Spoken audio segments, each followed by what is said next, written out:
Bíblia, pega a sua Bíblia e abra comigo agora o segundo livro dos Reis. Segundo livro dos Reis, capítulo 2.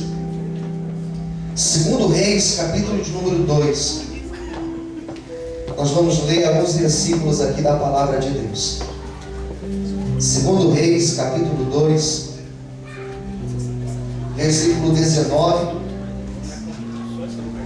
até o versículo 22. Um trechinho bem curtinho, né? Mas eu tenho certeza que Deus vai falar conosco.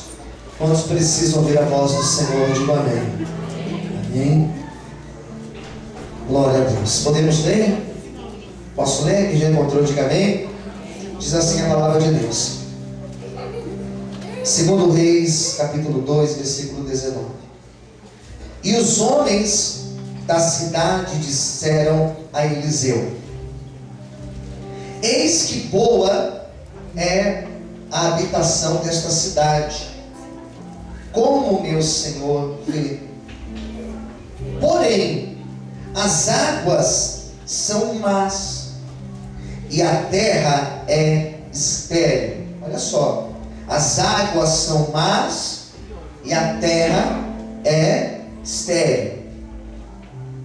E ele disse: trazei-me uma salva nova e ponde nela sal. E lhe trouxeram.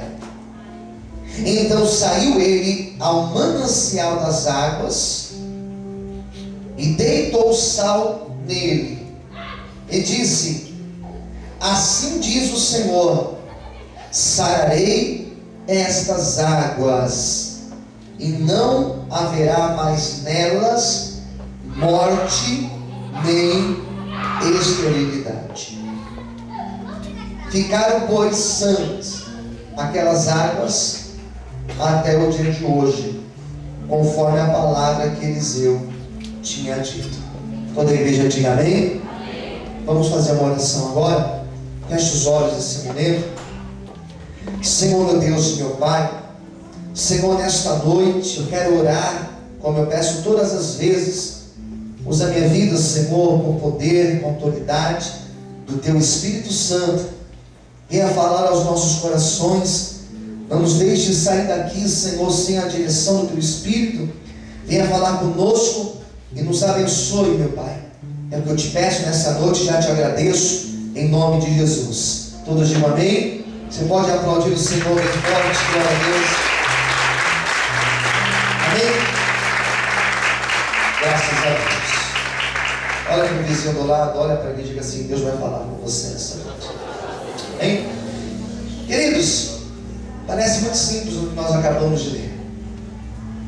Quando a gente faz uma leitura rápida, são poucos versículos. Então, quando você faz uma leitura rápida, sem perceber a grandeza do que aconteceu, parece só mais um milagre,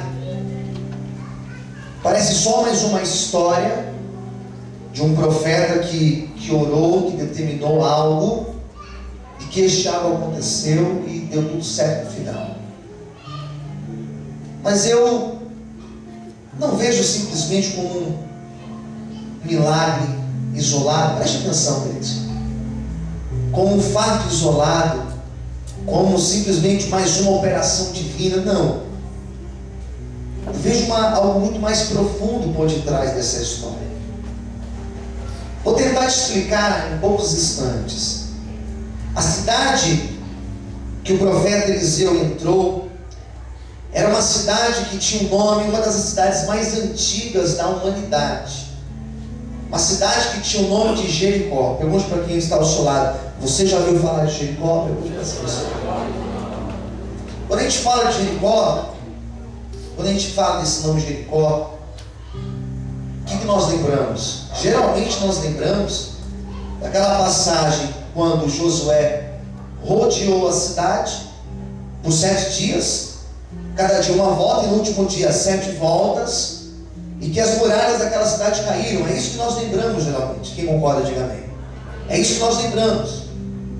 Quem gosta de estudar um pouquinho mais da Bíblia vai lembrar, além disso, vai lembrar que Jesus, ele também foi em Jericó. E 2 pessoas foram curadas em Jericó.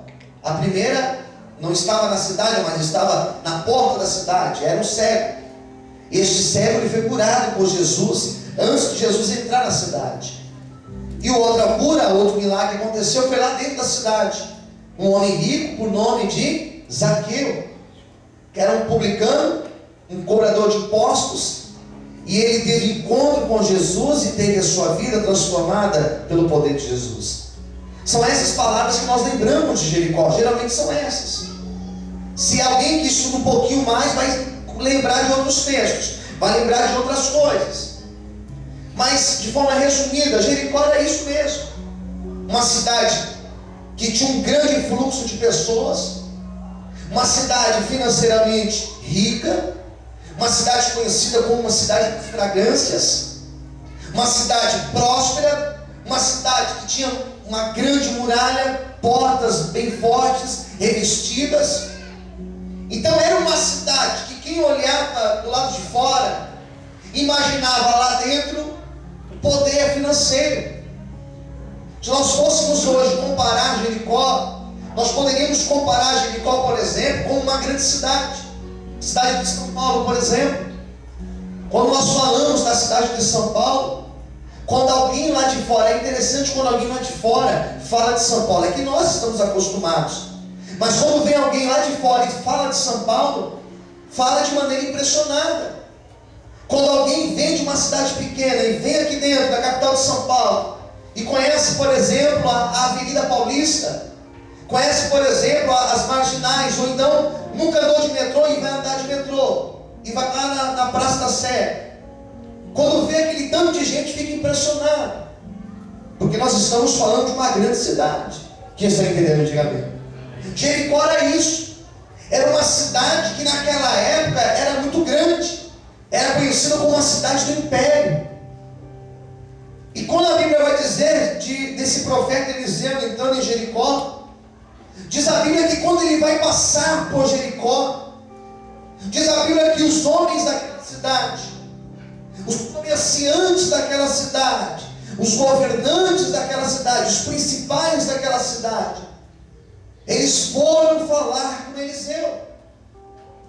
Diz a Bíblia que eles foram até o profeta para contar de um problema que estava acontecendo naquela cidade. Diz a Bíblia que as águas daquela cidade, eles começaram a perceber que as águas daquela cidade, um manancial de água, eles iam tomar da água, aquela água, ela estava com gosto amargo. Eles começaram a perceber que o gado já não conseguia beber daquela água, o gado rejeitava beber aquela água. Eles começaram a perceber que as plantações daquela cidade, elas começaram a regredir. As plantações começaram a cada vez mais diminuir. E eles foram percebendo que o problema que existia naquela cidade estava nas águas. Quem entendeu, diga amém. Parece um problema simples, talvez para nós aqui de São Paulo, mas para uma sociedade que vive da agricultura, para uma sociedade que não tem saneamento básico, para uma sociedade que não tem água encanada lá na torneira, água com flúor, como nós temos aqui, uma sociedade que ia buscar água lá nos mananciais, e eles começaram a beber e perceberam que a água estava amarga. Eles começaram a perceber que todo o poder, todo aquele poder iria se desfazer, iria cair por terra. Quem está entendendo, diga amém.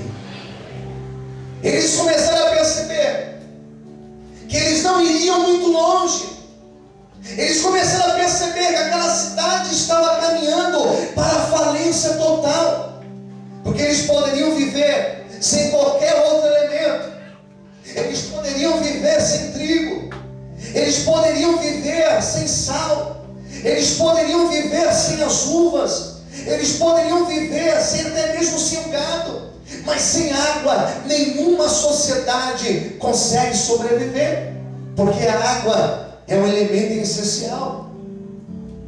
Eu começo a perceber, queridos, que aquela cidade, onde os homens eram ricos, onde os homens eram poderosos. Eu comecei a perceber que esses homens, eles começaram a reparar que os dias de império estavam contados. Eles começaram a perceber que eles iriam ter que sair dali, porque toda a riqueza chegaria ao fim, porque não existia mais o recurso essencial, não existia mais água, não existe império, não existe civilização, não existe homem, não existe mulher, não existe governo, não existe nada na face dessa terra que pode resistir ao poder do nosso Deus. O Deus que nós servimos é um Deus que quando Ele quer prosperar, Ele prospera, que quando Ele quer honrar uma pessoa, Ele abre porta onde não tem porta, Ele move os céus, Ele move terra, Ele usa a pessoa dos quatro cantos da terra, mas Ele não deixa o teu filho desamparado. Mas esse Deus, Ele também é poderoso para abater aquele que se acha arrogante, aquele que se acha prepotente, aquele que se acha poderoso, porque tem uma empresa, porque tem um bom emprego, porque tem um bom salário. Não existe ninguém que possa escapar das mãos do nosso Deus. O mesmo Deus que tinha um poder sobre Jericó é o mesmo Deus que tem poder sobre a minha vida e sobre a tua vida. Louvado e exaltado seja o nome desse Deus. Aleluia! Você pode aplaudir o Senhor? Você pode glorificar Deus? Deixa eu abrir um parênteses aqui, só para te falar uma coisa. Se Deus quiser, Ele muda a minha e a tua situação hoje. Diga para quem está ao seu lado, diga para essa pessoa: se Deus quiser, Ele pode mudar a tua situação hoje. Quem crê nesse Deus, diga amém.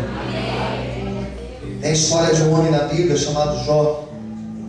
Foi feita uma peça aqui sobre Jó, não faz muito tempo. A história de Jó é uma história tão linda. E a história de Jó mostra isso, mostra as viradas da vida. A vida é cheia de viradas. A vida é cheia de viradas. Diga para o teu irmão do lado: a vida é cheia de viradas. Amém. E Jó mostra um homem que tinha de tudo e perdeu tudo. E mostra também lá na frente que esse homem que tinha perdido tudo foi restaurado por Deus. A vida tem essas viradas. Eu tiro por mim, queridos. Há uma semana atrás, praticamente, estava com tantos planos, tantas coisas, pensando em tantas coisas, e de repente eu me vi cometido de um mal que até agora não consigo entender o que é. Eu vi o quanto eu sou impotente, o quanto os meus planos só vão até onde Deus permite eles ir. A história dessa cidade mostra isso. Mostra um império se desfazendo. Mostra um império ruindo pelo simples detalhe da água. Eu estou ironizando, mas pelo fato da água, todo aquele império começou a ser desfeito. Eu vejo às vezes a pessoa com uma arrogância tão grande, com uma prepotência tão grande, ironizando aqueles que servem a Deus, ironizando, ridicularizando aqueles que têm um compromisso de toda semana estar na igreja para sentar, para ouvir a palavra. Eu vejo pessoas assim, que se acham demais, se acham arrogantes, bate a mão no peito e diz: eu não preciso da igreja, eu não preciso de Deus, eu não preciso ir lá na igreja ouvir a palavra, eu não preciso ir lá buscar Deus, eu não preciso ir lá louvar, eu não preciso de ir lá. E você pergunta: por que você não precisa? Porque eu tenho de tudo. Tenho emprego, tenho meu carro, tenho minha casa, tenho a minha conta, tenho tudo que eu preciso. Só que basta um detalhe de Deus e todo este império cai. E a pessoa tem que reconhecer que o Senhor é Deus. Diz a Bíblia, lá no livro do profeta Daniel, que existia um imperador na Babilônia, um homem muito arrogante, com o nome de Nabucodonosor. E diz a Bíblia que este homem, ele foi um homem muito rico e próspero. Ele foi e edificou uma cidade maravilhosa. A cidade da Babilônia era uma cidade linda, com jardim suspenso. Era um homem que montou palácios. E diz a Bíblia que certa vez ele andava no meio dos seus palácios, ele andava no meio das suas riquezas, e ele olhou para o horizonte e falou: está vendo esta cidade? Fui eu que edifiquei esta cidade, foram as minhas mãos, foi o meu poder, foi o meu dinheiro que edificou esta cidade. E diz a Bíblia que ele ainda estava com toda essa arrogância quando ele foi acometido de um espírito maligno. E diz a Bíblia que ele cai de quatro no chão, ele começa a agir como um animal irracional, ele começa a agir como um animal.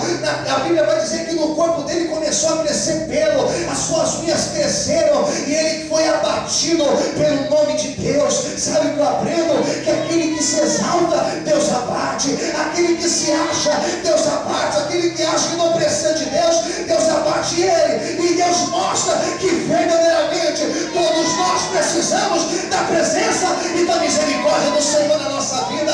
Você pode aplaudir esse Deus? Aleluia!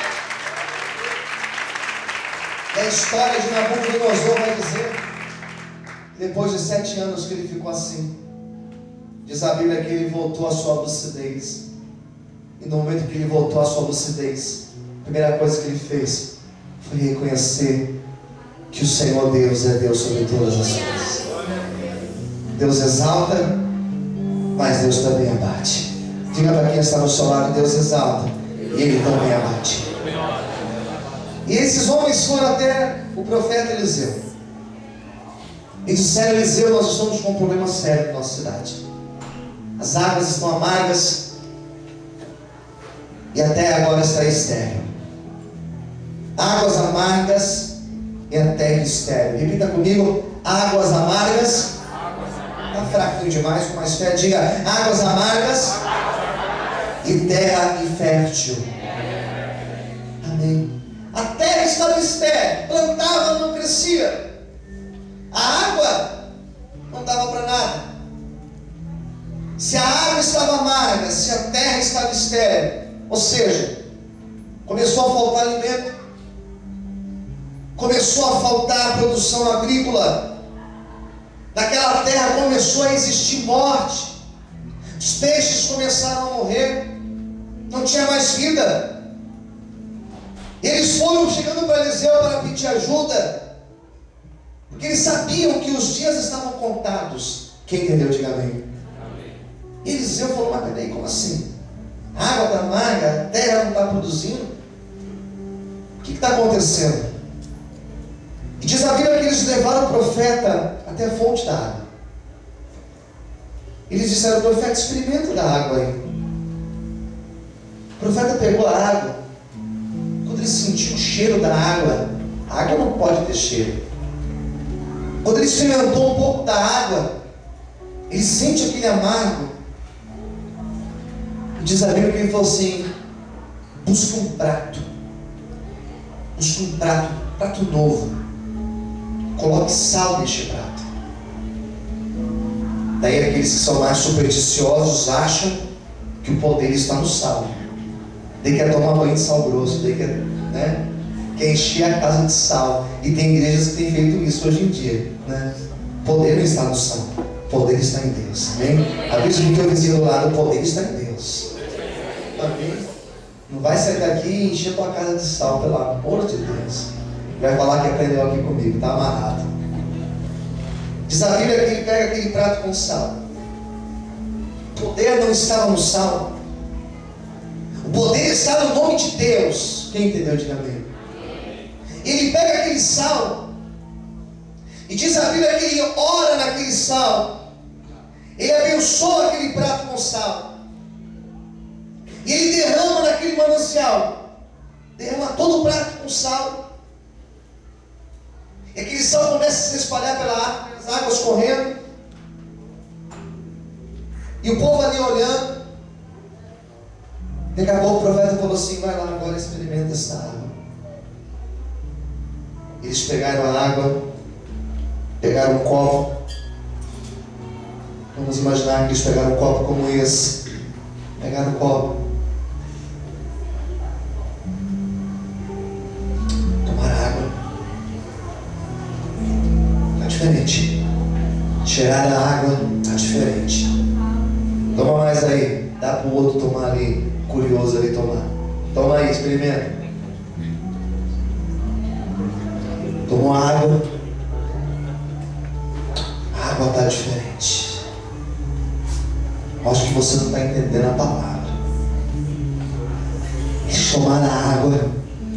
E no momento que eles tomaram a água, eles perceberam que aquela água estava diferente. Aquela água, ela estava curada, porque o poder de Deus tocou o manancial daquela água. Eu estava preparando esta mensagem e o Espírito de Deus começou a falar comigo nesta noite, dizendo: filho, diga à minha igreja que onde estava morto, que onde estava infrutífero, que onde estava amargo na vida do meu filho, na vida da minha filha, diga para ele nesta noite, diga para ela nesta noite, que eu estou liberando a cura, que eu estou liberando a restauração, que eu estou liberando o milagre. E a partir de hoje, ao invés de amargo, o meu filho, a minha filha vai sentir um sabor doce, porque nessa noite eu trago a cura sobre a minha igreja, em nome de Jesus. Se você recebe esta palavra, levanta a sua mão para o céu e glorifique e aplauda o nome de Deus essa noite,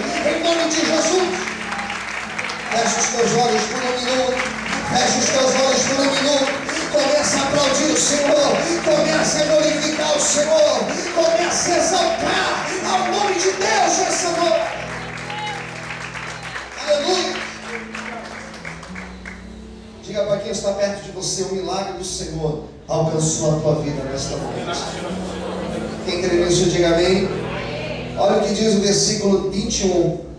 Então saiu ele ao manancial das águas, deitou sal nele e disse, olha a palavra profética: assim diz o Senhor. Repita comigo: assim diz o Senhor. Olha qual foi a palavra de Deus: sararei estas águas, não haverá mais nelas morte nem esterilidade. Todos digam amém. Sabe qual foi a palavra de Deus para aquele povo? Diga, meu povo, que nesta noite eu estou sarando aquilo que estava morto, eu estou curando aquilo que estava enfermo, e a partir de hoje não vai existir mais esterilidade. A partir de hoje o meu povo viverá debaixo da minha bênção. Levanta a sua mão para o céu nesta noite. Eu quero profetizar em nome de Jesus que o tempo de cura, o tempo de restauração, o tempo de restauração de Deus chegou para a tua vida nesta noite, e a partir de hoje é novo tempo de Deus, em nome de Jesus. Se você crê, glorifique e aplauda o Senhor essa noite, em nome de Jesus. Você pode aplaudir a Deus, você pode glorificar o Senhor. 22. Ficaram, pois, aquelas águas até o dia de hoje, conforme a palavra que Eliseu tinha dito. A palavra que foi liberada, a palavra aconteceu. Diga para quem está perto de você: a palavra que está sendo liberada nesta noite, ela vai acontecer na tua vida. Quem crê nisso, diga amém. A palavra que foi liberada, a palavra aconteceu. O que você entende com isso? O que você entende com isso? Há poder na tua. Há poder naquilo que você está profetizando. Quem está entendendo, diga amém. Você que tem orado por pessoas, você que tem orado pela tua família, você que tem orado pela tua casa nesta noite, eu quero que você guarde isso no teu coração. Aquilo que você tem orado vai acontecer em nome de Jesus. Tem pessoas aqui dentro que todos os dias, antes de você chegar no teu trabalho, você tem profetizado no teu trabalho, você tem dito: Deus, eu quero viver, Senhor, a exaltação aqui no meu trabalho, eu quero viver um tempo de prosperidade aqui dentro. Manda Deus conforme aquilo que você está profetizando, vai acontecer na tua vida. Você que tem aí profetizado restauração na tua vida sentimental, levanta sua mão para o céu. Você que tem profetizado restauração, aquilo que você tem profetizado vai acontecer, diz o Senhor para você nesta noite. Você que levantou a sua mão nesta semana e falou: Deus, eu não aguento mais andar nesse ônibus, eu profetizo este carro. Deus ouviu a tua oração, e aquilo que você profetizou vai acontecer na tua vida. Você que tem orado e tem dito: Deus, eu não aguento mais essas brigas na minha casa, eu não aguento mais essas brigas aqui onde eu moro. Deus ouviu a tua oração, e Ele vai trazer um tempo de paz e de restauração na tua família. Aquilo que você vai profetizar vai acontecer em nome de Jesus. Quem acredita nisso, levanta a mão para o céu e aplauda e exalte o nome de Deus, em nome de Jesus. Aleluia. Feche os olhos e comece a profetizar. Feche os olhos e comece a profetizar. Feche os olhos e comece a profetizar. Deus é lá na minha casa, Senhor. Diga: Deus é na minha família. Diga: Deus é no meu casamento. Diga: Deus é na vida dos meus filhos. Diga: Deus é na vida da minha casa, Senhor. Eu declaro a tua bênção em nome de Jesus.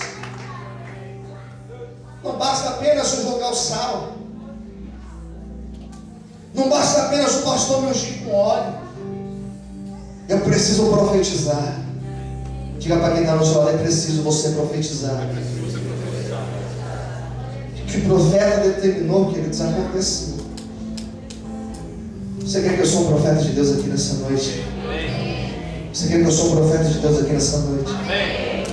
Então eu quero profetizar nesta noite que aquilo que estava estéril na tua vida, a área da tua vida que está estéril, eu quero hoje profetizar que Deus vai trazer um tempo de restauração, um tempo de cura para a tua vida. Eu quero profetizar que nesse mês de agosto ainda uma grande porta de Deus, ela será aberta, melhor, ela será escancarada na tua vida. Eu quero profetizar debaixo do nome de Jesus que as áreas da tua vida que estavam mortas, que estavam enroladas, que estavam debaixo de confusão, eu profetizo tempo de restauração e tempo de bênção de Deus em nome de Jesus. Levanta sua mão para o céu e, se você crê na palavra profética, toma posse para a tua vida e aplauda e exalte ao Senhor essa noite em nome de Jesus. Aleluia. Você pode aplaudir o Senhor, você pode glorificar a Deus. Amém, queridos? O profeta, ele só passou na cidade. Se você ler a continuação do texto, você vai ver que ele não ficou em Jericó. Ele só passou em Jericó. Mas por onde ele passou, ele deixou um rastro da bênção de Deus. A bênção do Senhor ficou naquele lugar. E é essa palavra de Deus para você hoje, que a partir dessa noite, onde você entrar, a bênção de Deus entrará contigo em nome de Jesus. Eu declaro que você vai sair daqui para viver tempo de cura na tua vida em todas as áreas. Amém, queridos? Você crê nesta palavra? Você crê nesta palavra? Eu quero orar por você nessa noite. Eu quero abençoar a tua vida. Eu quero abençoar as áreas da tua vida que precisam do milagre do Senhor. Vamos ficar em pé. Fique em pé aí no seu lugar. Você vai fechar os teus olhos agora. Você vai fazer uma oração nesse momento.